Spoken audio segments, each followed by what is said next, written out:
Thanks for joining us today at City Life. We believe today's message will empower you and point you towards Jesus. But remember that church is so much more than a message you listen to. It's a living, breathing community that we invite you to be a part of. We hope to see you on a Sunday morning at City Life, in person or online. You know, last week, if you were with us, and if you weren't, you might want to jump on last week and watch the conversation. We had a conversation around the camp, you know, at a tree, had a tent, actually had a real fire. It was so cool. Today we're just in the living room, a little bit of that. But, you know, this is part 2 of a mini-series called Family Matters. It's because family matters no matter your family status. And, you know, when it comes to talking about family, sometimes it's actually a challenging conversation or a challenging subject, because I think for a lot of us these days, we might not come from great families. And it can be really hard to, you know, not just kind of, or when it's a family subject, it's like we kind of tune out because I don't want to think about that, or I don't have family, or my family's less than wonderful. But I think there's good news when it relates, or when it comes to this topic of family. In fact, the good news that Jesus came bringing wasn't just, I'm here to save you from your sins, I'm here, but he actually came bringing a new picture of family. And if you look, you know, God's always been about family. If you look in, you know, the book of Genesis, there's this principle about how to understand the Bible and how to read the Bible in a right way. Well, things that are repeated or emphasized, you got to take note of them. Like, God tries to get our attention by repeating things. And you know, in the book of Genesis, it's like the first 11 chapters focus on events, but chapters 12 through 50, the rest of the book, they all focus on family relationships. And they focus on families. And it was God's way of, like, the very first book of scripture, God is emphasizing how big of a deal family is. But not just that. If you read those stories, they were messed up families. Like, we're talking seriously messed up. So right from the beginning, God had a plan to bring a brand new picture of family. Like, that's what he was wanting to do right from the beginning. And so that's actually encouraging, because, you know, even when Jesus, when he walked the earth, he had a lot of weird things to say about family. And, you know, one time, you know, his brother and his sisters, his mother, they all showed up. Jesus was in this house at somebody's house doing their thing, and he's talking and preaching and healing people, and people came and said, "Jesus, your family's outside." And he's like, "Well, who are my mother and brothers and sisters?" You know, he's like, obedience is thicker than blood. It's kind of like, that's kind of harsh. And here's another one in Matthew. Let's see, where is it? Matthew 10, where he says, "Don't think I've come to make life cozy. I've come to make a sharp knife cut between son and father, daughter and mother, bride and mother-in-law, to cut through these cozy domestic arrangements and free you for God. Well-meaning family members can be your worst enemies." Like, how nice is that? "If you prefer," and in most translation it says, "if you love father or mother over me, you don't deserve me. If you prefer son or daughter over me, you don't deserve me." Isn't that crazy? It's like Jesus had some weird things to say about family. And why is it? Well, it was because he was coming to bring a new picture, God's picture about his idea of family. And he made some pretty crazy statements, because the culture he was in had some really strong family values. But God was coming to kind of blow open those ideas and say, I've got something even bigger and something different and something better. And so this is where he had all along, God had been planning about doing and bringing this different family. And so last week we talked about culture and culture's idea of family. And sometimes culture, the way our culture is, actually works against or doesn't uphold values. It has these values that actually don't allow family to thrive. And that's what Jesus came to change too. He came to bring a way to do family. No matter what our family status or our relationship status is, we can experience thriving, flourishing families. And so last week we looked at some of the different contrasts. One of the contrasts with culture says family is about biology, but God's picture of family is chosen. You choose your family. That's God's idea of family. Culture says, or mostly I think our Western culture, is this idea of independence, being independent, versus God's culture of family, or God's idea of family, is this interdependency. We need each other. And another one, culture, family is a reflection of me, versus God's picture of family is that family is a reflection of him. So today, we got some more comparisons that we're going to look at. We're ready? Yeah. So here's the first one. Culture, the picture our culture usually shows us is family is center. But God's idea is Jesus is center. Yeah. Culture says family is center. Like we hear it in all sorts of Disney movies. Family is everything, you know? Yeah. It's, you know, and family, it sounds good. Like if you actually listen to Disney movies, it's like, oh yeah, there's a lot of that.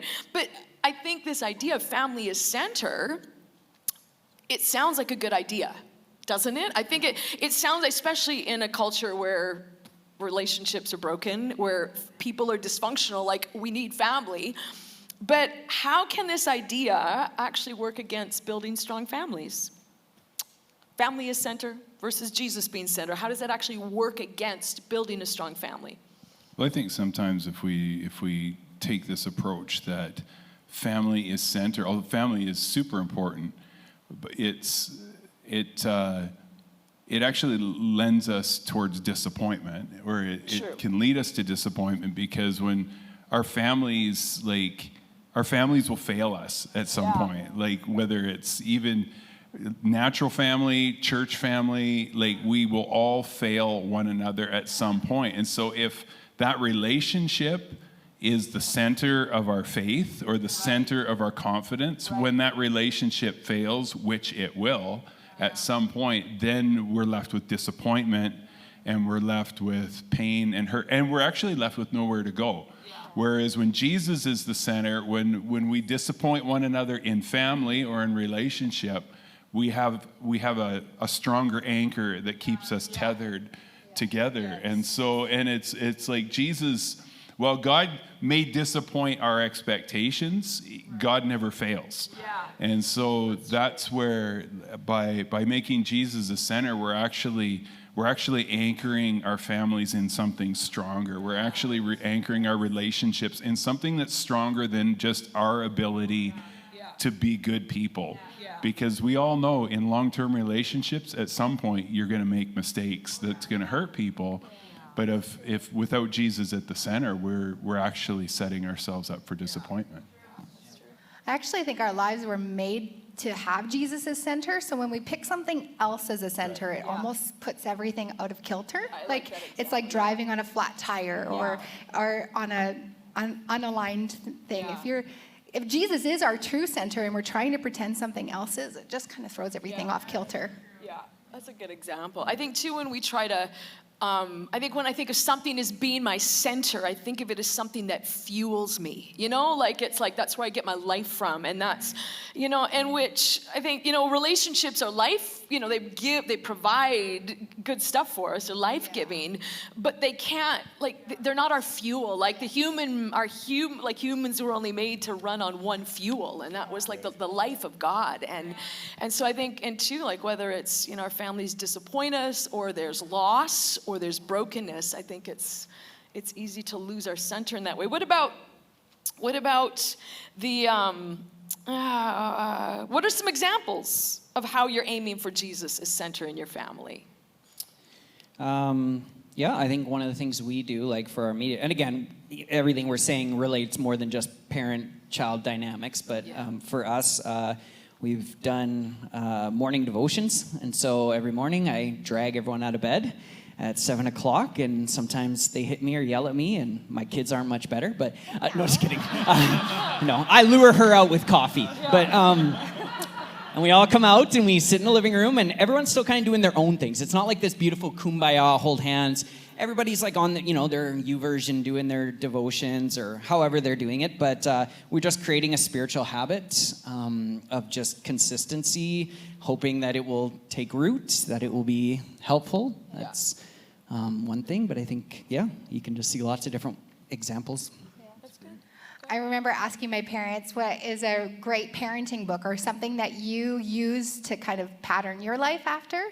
And their answer, they said the Bible. And I was like, but the Bible doesn't have like practical, how do you raise a 2-year-old? Yeah. But it was just like, the idea is if we follow Jesus, then he works on us as parents. So if he works on us as partners, as whatever role we play, and if we can point our children to Jesus, and it's not like we want our kids we're not trying to get them to read the Bible so that they tick a box for us. It's so that we kind of point them to Jesus as a solution. And I just think that's one way we're aiming for Jesus' center, is both in our own personal lives, because I know I'm a better mom when I've had that time with Jesus. And in the early years, it looked like hiding in the bathroom and reading one scripture.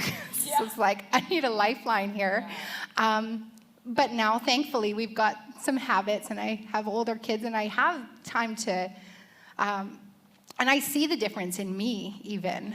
Like, if I'm patterning my life after Jesus and I'm pointing my kids, I know I will disappoint my kids, but hopefully if they've been pointed to Jesus, like, he can't let them down. If I can say something to that too, my mom, sitting front row. I was raised in a single parent home, and so she took care of 3 kids. And, I look back and I don't necessarily remember her like preaching at us and doing all these big dynamic things in terms of making Jesus center. I look back and I remember just every day seeing her read her Bible. And she would encourage us in different ways. But the main thing was, and I don't think I knew it in the moment, like any kid, you don't really recognize it, but you look back and it's like, you were just like super consistent in just setting this example of, this is how I start my day, this is what is important, this is how I live my life. And even if I didn't know it at the time, or you weren't shouting it like, hey, look at me, I'm reading my Bible. It's like, it did absorb in. And so I see the impact of that, of just like making Jesus centered. And then even like the church dynamic, again, like I didn't have my dad around. And so she helped me find guys who could be what I need in my life, and how helpful that was to have that. And just especially within the church, I think like when you decide, because it is a choice, like when you decide church is not just a group of people you're around, but it is your family, to fill the gaps and to be what we all can't be for everyone else. Like I think there's power within that, and I think that really set me up too, and was a really good way to show me like Jesus is the center. I think that's a good thought, because what does that mean, like Jesus is the center, if I'm single, if I'm, my family's broken, if I'm divorced, if I'm, in a stage of life where my kids are grown, like what is that actually, like Jesus is center, what does that look like? How do you do that? Got any thoughts on that? I've got lots of thoughts. I think the important thing with like making Jesus center is that we make him center. And we don't make an experience center, we don't make an outcome center, we don't make our expectations center, but that as we follow Jesus and make him center together, then it keeps us bound, whether it's family or church family, it keeps us in relationship, and it gives us that place to go forward. I think, too, we talked a little bit about this last week, but the whole idea of choosing family, like that whole thing I think is so big. And I think, you're a place in life where it's just like what culture considers this is my nuclear family, if that isn't a physical reality. And I think even if it is, I think one of the things about choosing family isn't just choosing if I don't have family. Like, who am I choosing? Like, who are as families, who are we choosing to bring into our family? And not looking at that, well, that's the consolation prize. I don't have my family, so I guess I better surround myself with other people. But I actually think there's something really powerful in that, in recognizing that this is how, we build family, and we're creating and we're bringing others into a family dynamic, whether they're blood or not. I think there's that resiliency. Here's another one. What about culture's idea when it comes to family is don't break this. In other words, the idea I've got to work hard to keep this family good, make it work. But the biblical idea is it's already broken, so now what? Yeah. Culture says don't break this. The Bible's picture, the biblical picture is it's already broken, so now what? I mean, we'll get into what does that actually mean. Even if you got a great family, it's broken because we're all broken. But don't break this. Can you give examples of what that pressure looks like? Go ahead. Well, I think of filters because, like, you know, when we're presenting something on social media, we put a filter on it. Yeah. Like, we're all so familiar with filters. Yeah. But at the same time, we also look in the mirror. And so it's like, if we've got this don't break this idea of a family, it's like we got to keep this perfect veneer almost, then we actually do look in the mirror and see the brokenness. And so it's like somebody's hiding something. Somebody's not being honest about what it really is. And so I think that that pressure can really distort things. And if we pretend that the brokenness isn't there, then we don't actually let that heal or address the things that brokenness created. And I don't know, I think that could be pressure. Yeah, I think so too. Well, it's an unspoken, that unspoken pressure. Like, you can't mess up. We got to portray ourselves a certain way. But the more you read in the Bible, it's like, you are guaranteed to mess up. You are a sinner. This is who we are. Saved by grace, Jesus changes us, but we are this way, and we have to acknowledge that and reminding that we can't do that on our own. And I think of an example from probably 3 years ago. I was teaching in Voltage, our kids' church, and whatever the message was, I was talking to them about like what you can do and stuff, and then I stopped and I was like, but you need to know that you're not good enough. And one of the 5-year-old girls sitting front row was just like, that's rude. And then I went on to explain, it's like, without Jesus, we're not, but that's why we need Jesus. But there's this underlying, even that response, it's like we are naturally offended by the idea of that, but we have to acknowledge, like, we're not enough on our own. That's why we need a Savior. We need it. I think can be incredible pressure when we're trying to keep something from being broken. Yeah. It puts unrealistic pressure on everybody in a relationship to perform to a measure that's actually not. You can't actually perform to that measure. And by recognizing, you know what, we're all broken and we're learning how to do this together. Because there's things as a parent or even as a leader or as a part of community, there's things that you do right now that you'll realize one day you were just plain wrong. Yes. Like the way you dealt with people or the way you dealt with situations or the way you interacted with your children, you'll just realize I was stupid. I did the wrong thing. And it's like there's a brokenness in us that sometimes we don't even realize is present. And when we take it from the point of view of, you know what, I am already broken and God's grace is greater than my brokenness. And God's grace is actually greater than my ability to make mistakes and mess things up. And it just puts our families in the right context, and it puts our church family in the right context. I was reading a book that was on community, and one of the statements in this book was, the sooner the idealism of community can be shattered, the quicker the real building of community can take place. And sometimes there's idealism around family that actually needs to get broken down so that real family, real relationship, real community, real church family can be built. Because idealism can actually be an enemy to actual experience of family. That's really good. And I think sometimes we can bring this idealism in without realizing it, whether it's church community or whether it's our real families, when ours weren't great, or if we experience something in our family that we want to give our kids better. And I kind of think I think it's a good thing, and I think it's a natural response, but I also think it can set the family dynamic for being, it's like this pressure. And, kids, I'll give you some insight on your parents. Your parents are working out their stuff too. And so sometimes the pressure you feel is like, why do we have to be this good family? And I remember thinking that growing up, pastors' kids, you experience this a lot. Coaches' kids. You experience this a lot. Got to be the best, and you kind of feel this pressure. Oh, we got to be this kind of, family. And, getting down the road, you recognize now it's like, oh man, that wasn't mom and dad. That was mom and dad working out their stuff. Yeah. And that's so much a part of recognizing that your parents are working out their crap too, like they really are. And, parents, as, when you're raising your kids, you feel this pressure. I got to make sure my family is this and my kids are this way. We can't ever forget that. Well, God's trying to raise you too.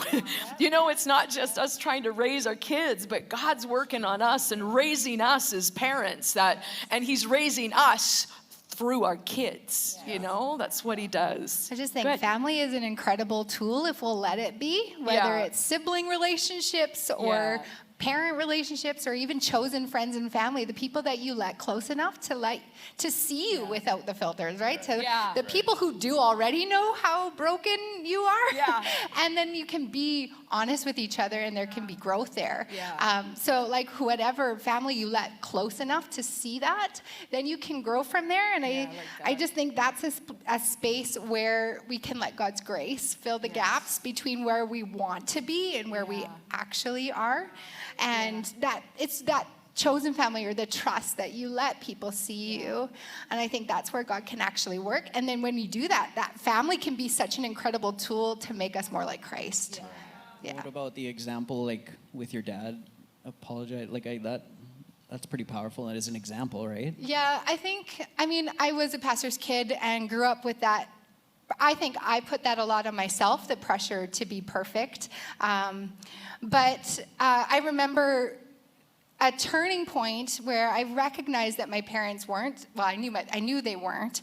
But a real turning point in our relationship was my dad had overreacted to something and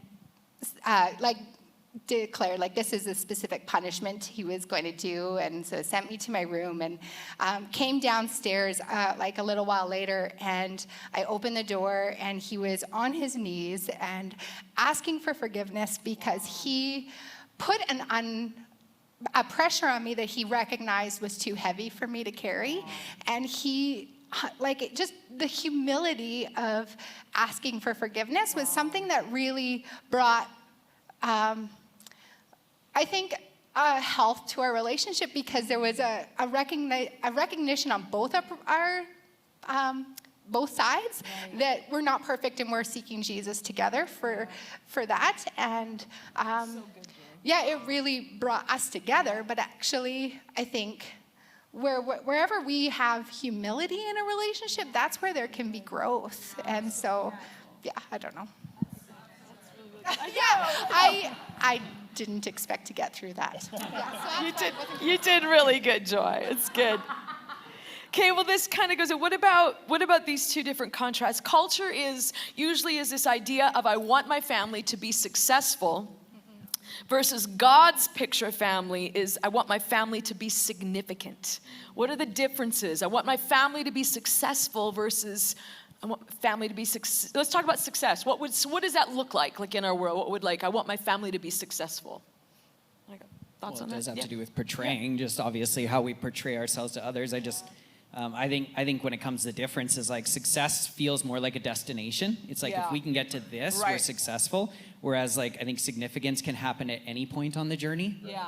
So even in the midst of failure, even in the midst when you feel like you're not doing enough in your group of friends or as a single or with family, whatever, significance can still happen. Whereas success is I have to get to this and then I've made it. Yeah, that's good. That's very good. And I think the part of the danger of chasing success is like you say, it's always something that's far off, but it's also by not being significant, we actually can be just teaching our kids to get on the same treadmill that we're despising as we're it's so true. In the process of life, we don't want to just teach our kids to get on the same hamster wheel. We want to teach them to be smarter than that. Yeah. And like as a general society, I think we recognize like there's this version of success that Western society has propped up that is actually not fulfilling. Yeah.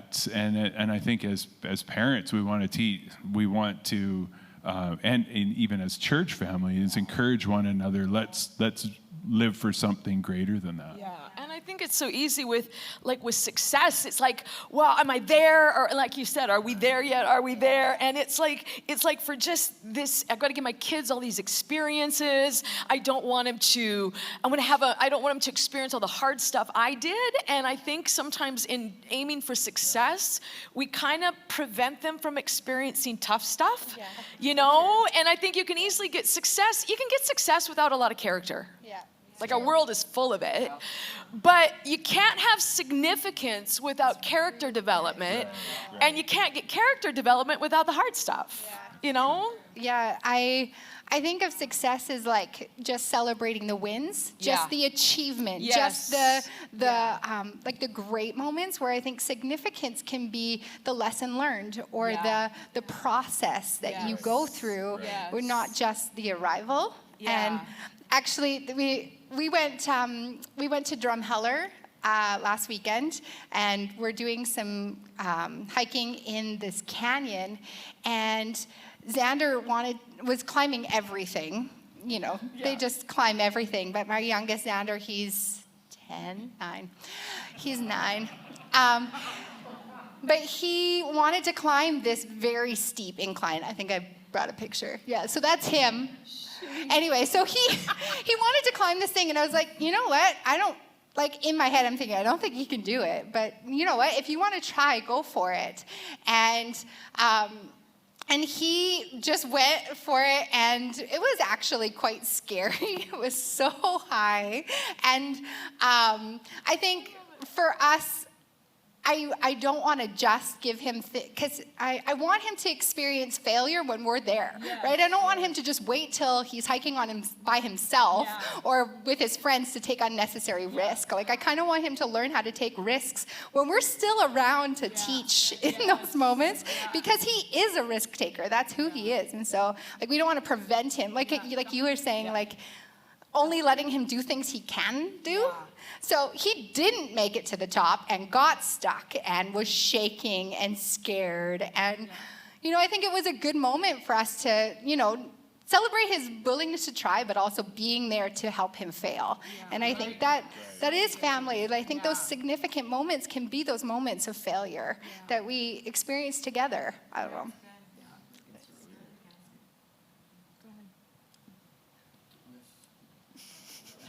I think that sums it up well. It's a great example.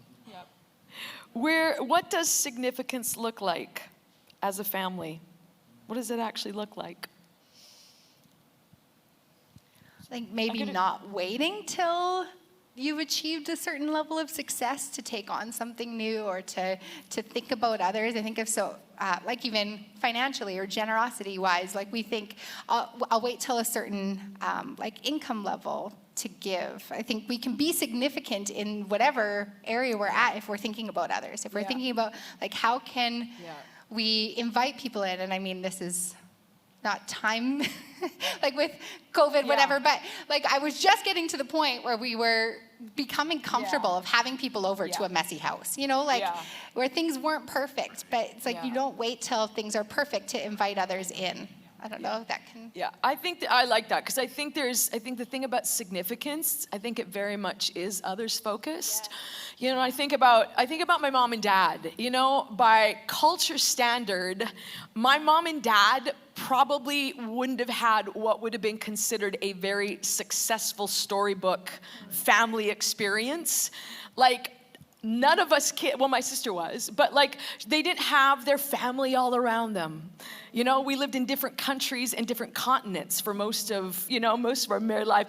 They didn't have, you know, we weren't all together for holidays or all together for all of the birthdays and, you know, all of the things that, you know, our society kind of props up. And this is what the storybook family looks like. It's this and this and this. And You know, and it's interesting because even just, you know, and I used to even, it's funny because even over the last couple of weeks, I've been thinking about this. And it's like, especially when we have your own grandkid, it's like, Mom and Dad, how could you move away when, you know, your grandkids were just coming into the scene and, you know, when they moved back to the States. And, you know, but my mom and dad lived an incredibly significant life because that allowed them to open up their lives and open up their home and make family happen for hundreds. I would probably say thousands, but I'll be on the conservative side, hundreds of people. And people that became family, people that were their chosen family. And I think, man, if anything, I wouldn't trade that for anything. I wouldn't trade that legacy for anything. Yes, it would have been great to have my mom and dad physically around to be grandparents and to watch them that. But you know what? As wonderful as I wouldn't trade that to see the richness of their life from an eternal value. To see, like, even when both of them passed away, and if you know you're tuning, you don't know, both my mom and dad, they died within a month of each other last fall. And so, but to see when we made this Facebook group and this page, to be able to see just people like, I don't even know who you are, but you know, you'd read all these stories. It's just like, and from an eternal perspective, that's what significance is about. And it's this eternal impact, and it doesn't alleviate the responsibility we feel in building good families, but man, I wouldn't trade that for the world. Yeah, it's powerful. Go ahead. I think too, so we just need to know there is significance found in any kind of family dynamic. Yeah. Again, whether it's your actual family of origin or, you know, wherever you're at, just the people you're doing life with right now. And especially I think the church family is so important to just recognize, like, there is power in this as well, being a part of this. And, you know, I just think back to, you know, your story of Xander. So when he got stuck up there, as we wrap up, he was stuck up there and he couldn't go any further, but he couldn't come down. And you could tell the moment when it switched you could hear like the fear in his voice. And so I had to climb up there, and we knew that was probably what was going to happen. I get up there and I'm like, okay, yeah, this is actually pretty risky. Like I'm nervous too. And I had to kind of coax him back down to me. And I remember when he got to where he could with me, I just kind of, he held partially onto me and he's clinging also to the wall at the same time. And I didn't know what to say. I don't know. I mean, especially as a parent, you're just like, I don't know the right words right now, but I feel like I need to say something. So I'm just like, look at me, look at me, look at me. And so he turns and he looks at me and I'm just like, you are not alone. Like, just, you are not alone right now. Okay? You're not up here by yourself. And I just think that example is so true to us in this season, where we might feel like we are clinging to, I don't know, whatever you're clinging to, but you might feel stuck, you might feel paralyzed, you might feel like, I wanted to get to this and I'm only here and this is what my life turned out to be, or this is, dynamics keep changing. Wherever we're stuck, I feel like we have to remember, it's like there is someone there, and I believe the church is a big part of reflecting Jesus, to say, like, you are not alone. Like, you're not alone. You're not walking through this together. And ultimately, more than just us as the church saying that, is reminding them that that is what God is saying to all of us. And I just think, like, that's exactly, whether you are a single mom, a struggling dad, a single person feeling left behind because all your friends are getting married, or wherever you're at, God is right there to be like, say, like, will you let me in? Will you let me guide you back to safety, to the path I need you on? You are not alone. I am with you. And, you know, as we wrap up just even these verses, I want to encourage us.